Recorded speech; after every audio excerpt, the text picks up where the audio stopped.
Hello, everyone. It's my absolute pleasure to be here today to talk to you all about something that is, I must say, very near and dear to my heart. And that's the intersection of caring for animals, but also caring for each other. And I can't help but think of a Vietnamese proverb that I've learnt during my time in the region. And it goes something like, thương người, nhớ thảy, thương thân. And this roughly translates to love others as we love ourselves.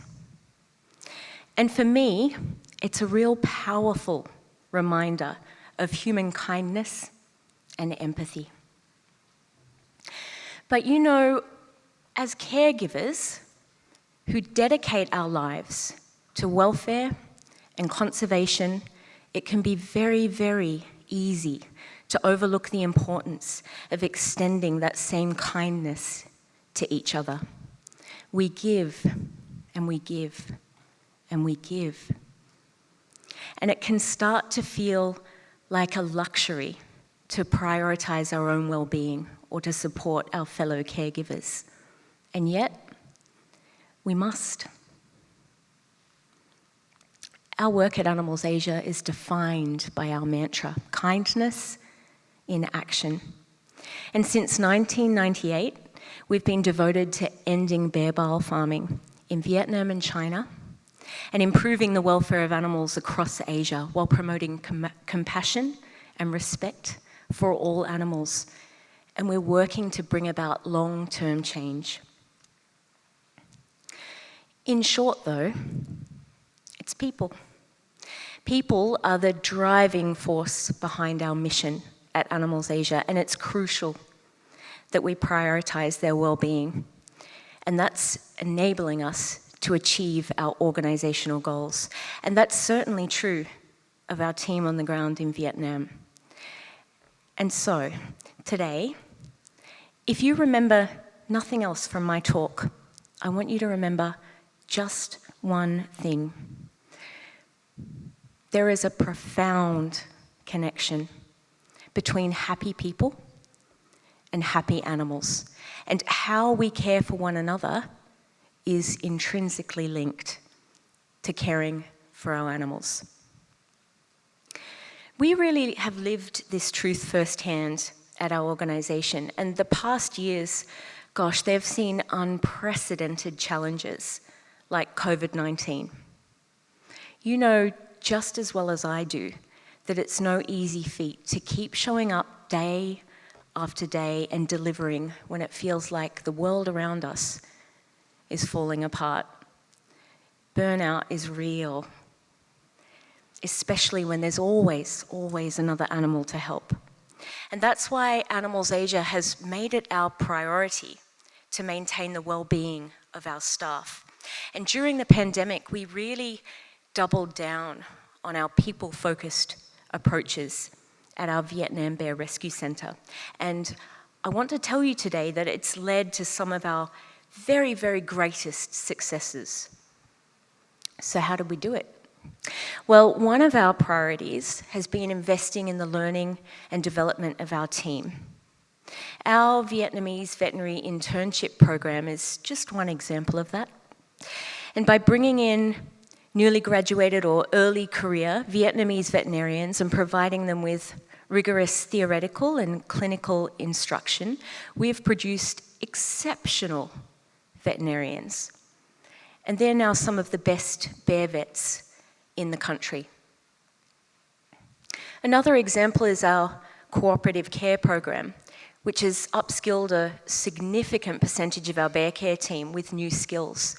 We now have over 25 members of our team that are trained in cooperative care, and they're working with over 30 bears to train a range of really complex and advanced behaviours, from measuring blood pressure to taking x-rays, and all of this is with the voluntary consent of the bears. And I have to be honest, back in 2016, there were only 2 or 3 of us that could participate in training these sort of advanced behaviours. And so I want to argue that it is in investing in our team skills that has exponentially improved our ability to help the bears in our care. And it's through initiatives like this that we not only increase our long-term capacity to help animals, we invest in the long-term development of the local workforce in Vietnam. Another priority is that we set out to implement a culture of gratitude with a focus on wins, no matter how small. And don't take my word for it that this is a good idea. Research has shown that a focus on gratitude and the positive aspects of our work can foster optimism. And scientific research shows that it also directly affects welfare experienced by animals in our care. And I want to tell you about this little guy on the screen. One small step we took to cultivate gratitude in our team was we introduced our gratitude bear. Very simple.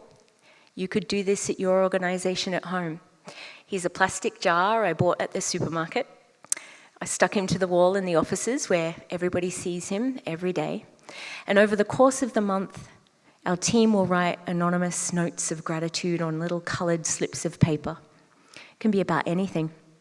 It can be about the exceptional performance of a colleague, perhaps a milestone reached by one of the bears undergoing rehabilitation. It could be about the weather. And at the end of the month, all of these notes are collected, they're typed up, and they're distributed to the team. Now, we started this before the pandemic in very early 2019, and it's taken on a life of its own. At this point, it's part of team law, and it's never stopped. And it works. And you know why it works? Because it's simple. And it retrains our focus on all of the good we achieve, regardless of the setbacks that we all face. And throughout the pandemic, we implemented many measures to protect the well-being of our staff, considering both the logistical and the psychological challenges.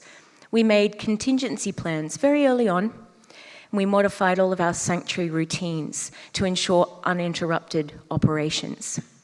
We also provided our staff with all the necessary resources to stay protected from diseases like COVID-19, and we translated important documents like the World Health Organization recipe for hand sanitizer, which we could then send out to the local authorities who could make their own hand sanitizer in the face of local supply shortages. And above all else, we made communication a priority, and we established an employee assistance program, and that provides free, confidential psychological support to all of our staff, and it continues today. You know, the purpose-driven nature of the animal welfare and conservation sector, it naturally attracts people like you. You're compassionate, you're driven. This isn't a line of work that attracts people who are focused on building wealth. Nobody ever got rich saving animals, and I would argue that there are probably countless people who have sunk their life savings into their work. But you know, and I know, that we do it because we care and because it matters. And I've lost count of how many of our colleagues, and I'm sure some of you fit into this same category, you've wanted to do this type of work since you were a child. And it's our organisations that are the very vehicles through which people can fulfil their desires to make the world a better place. We're actually quite lucky to be able to marry our passion with our profession. We're lucky that we get to go to work each day and in our small way play a part in making our world a better place. But you know, it's by harnessing this sense of purpose that we can cultivate high team engagement, and things like this start to happen. Animals Asia's relentless focus on our mission has allowed us to remain agile and adaptable, even in the face of delayed bear rescues. And I'm proud to say that since the beginning of the pandemic, We've rescued 56 bears. We have another we're rescuing on Monday. We just continue to stride forward no matter what towards ending bear farming in Vietnam. We've seen a profound impact in caring for the animals in our sanctuary by maintaining high morale and a positive work culture. And the science supports the outcome that we're seeing. In the journal Animals, they published a paper last year and they showed how compassion fatigue can negatively impact caregivers and animals. So taking an in-depth look at fatigue amongst chimpanzee caregivers, the paper argues that counselling and specialised training are needed in order to help caregivers cope. And that's not all. 2019, a paper from Applied Animal Behaviour Science found that positive relationships between elephant keepers and elephants in North American zoos promote welfare for both. Keeper-elephant bonds have operational and effective benefits, making it easier to manage the care for the animals while also providing emotional rewards for the keepers and the elephants. And so the key takeaway that we should remember, recognizing and prioritizing the emotional well-being of caregivers, it's crucial for improving animal welfare outcomes whenever we're caring for animals in captive environments. I'm quite sure that the leaders in the audience completely agree with me. I know you know this. Of course, we all want to do right by our people. But I would say sometimes it can be hard to take that sentiment and translate it into concrete action. The unfortunate reality is that people in our sector, they tend to experience high levels of stress and burnout due to the demanding nature of our work. I've talked to multiple people who have expressed that very sentiment to me in the last 3 days. And as managers and as leaders, it's our responsibility. We need to lead by example. We need to prioritize the well-being of our staff. And by addressing this issue head-on, we can create positive change within our organisations, and we can inspire others in our sector to follow suit.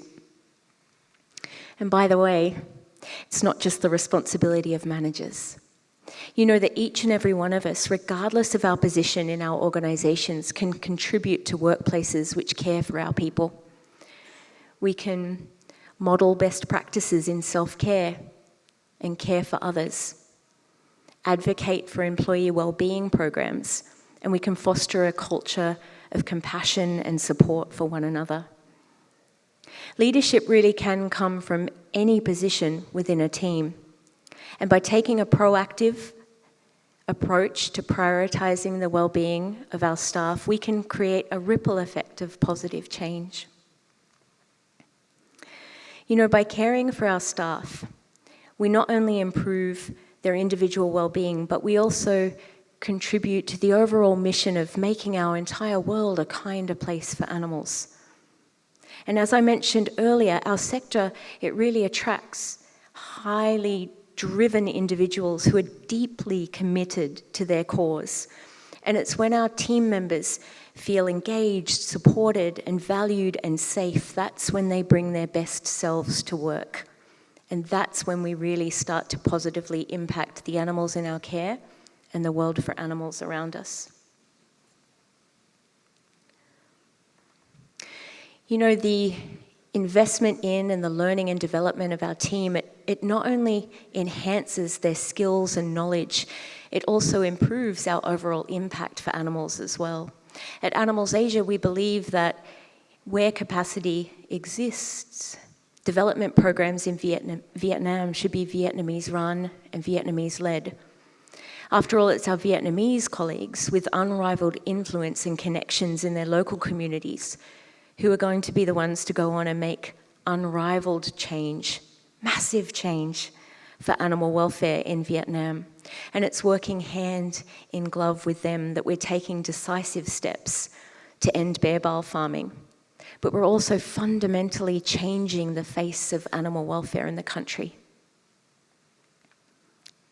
In short, it's people. People are key.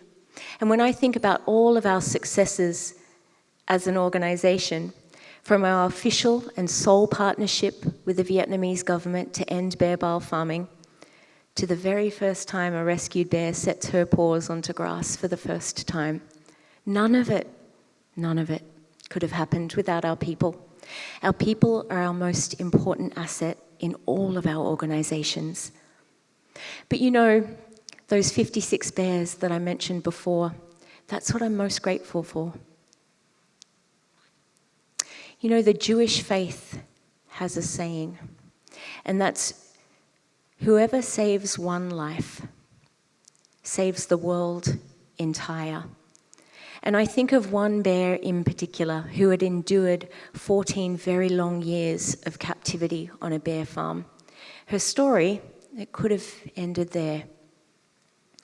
At the height of the pandemic, our team travelled to Gia Lai province, where she was being held. We were fueled by a shared sense of compassion to get her to safety. Just as we were on the verge of rescuing her, we received the quiet heads up from the authorities. The province was about to be thrown into lockdown. If we didn't leave immediately, our team would be unable to return to sanctuary. We would be unable to rescue her. It was a heartbreaking moment. We were within mere hours of winning her freedom. But despite the setback, we refused to be discouraged. Instead of dwelling on the disappointment of returning home empty-handed, we channeled our energy forward. We held on to the belief that one day, we would succeed. To keep her spirit alive in our hearts, we lovingly nicknamed her Cotton Blossom, and that's after the trees that call our sanctuary home. And in honour of this bear that we couldn't rescue, we planted a cotton blossom tree. And it was a symbol of hope, perseverance, and the unwavering commitment we held to her rescue. Months passed, and then one day, the day that we'd been dreaming of arrived. We finally succeeded in bringing Cotton Blossom home. For 3 years now, she's been living amongst us, surrounded by care, love, and the freedom she always so richly deserved. Her presence serves as a powerful reminder of the resilience of these incredible animals and the tenacity and the courage of our people. Even in the darkest of times, hope can prevail. Our work matters. We can't necessarily save each and every animal, and that is a great loss. But what we do matters to each one that we can save. And in the process, we can tap into our own sense of purpose, our own hopes. And maybe we can save each other. So I want to ask you today to recommit yourselves to your own well-being and the well-being of the staff around you. Together, let's rededicate ourselves to building workplaces and work cultures that are safe, nurturing, and inspiring. It's our responsibility to recognise the vital connection between happy people and happy animals. Together, let's continue to build a kinder world for both the animals and the dedicated individuals who work tirelessly to protect and care for them. And I want to leave you now with a very short video which I think demonstrates what I've spoken about here today. Happy people, happy bears.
My heartfelt thanks goes to you all for everything you do to serve animals. Thank you. Thank you.